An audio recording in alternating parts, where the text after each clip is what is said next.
Inheritance of shadows. A family gathering. The pans over a lavish estate, adorned with flowers and twinkling lights. Family members gather for a will reading after the passing of their wealthy parents.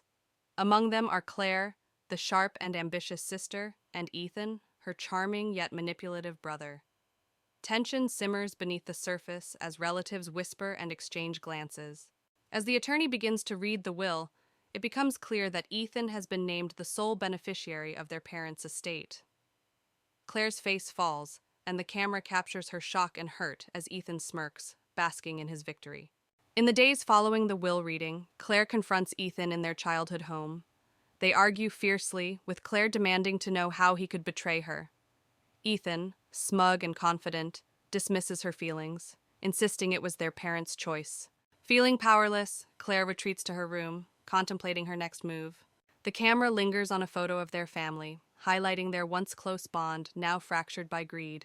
Months pass, and we see Claire undergoing a transformation. She works multiple jobs, learning everything about finance and investment. During this time, Ethan is living in luxury, throwing parties and enjoying his newfound wealth. Claire's determination builds as she secretly studies the world of business. She scribbles notes and creates a detailed plan, fueled by her desire for revenge and justice. Claire discovers that Ethan has invested heavily in a failing tech startup, convinced it will succeed. She gathers intel on the company, using her research skills to uncover weaknesses in its management and operations. With her newfound knowledge, Claire sets a plan into motion. She creates a fake persona as an investor interested in the startup, planning to lure Ethan into a trap that will expose his incompetence and greed. The day arrives for Claire's pitch. She schedules a meeting with Ethan, posing as a wealthy investor named Victoria. In a sleek conference room, Claire, dressed impeccably, walks in, exuding confidence. Ethan, unaware of her true identity, is excited to impress his new potential investor. Claire presents a well-researched proposal, pointing out flaws in the company and subtly undermining Ethan's decisions. The tension builds as she skillfully navigates the meeting, planting seeds of doubt about his leadership. As the meeting progresses, Ethan begins to realize that his sister is behind the facade.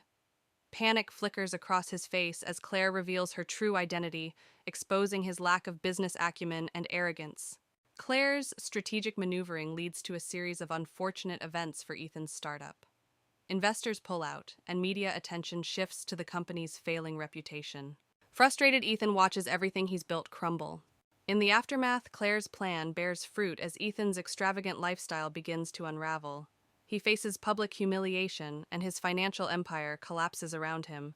Claire stands resolute, a mix of satisfaction and bittersweet triumph in her eyes. Months later, Claire stands in her own office, a small but thriving startup she built from the ground up. She reflects on her journey, a sense of accomplishment washing over her.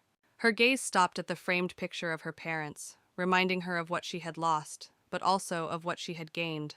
In a final twist, Claire receives a call from Ethan, who has fallen from grace. He pleads for help, revealing his vulnerability. Claire has a contradictory expression on her face, torn between the desire for revenge and the bonds of family. Claire pauses, weighing her options. She ultimately decides to help him, not out of obligation, but to show that she can rise above the hurt and be the better person.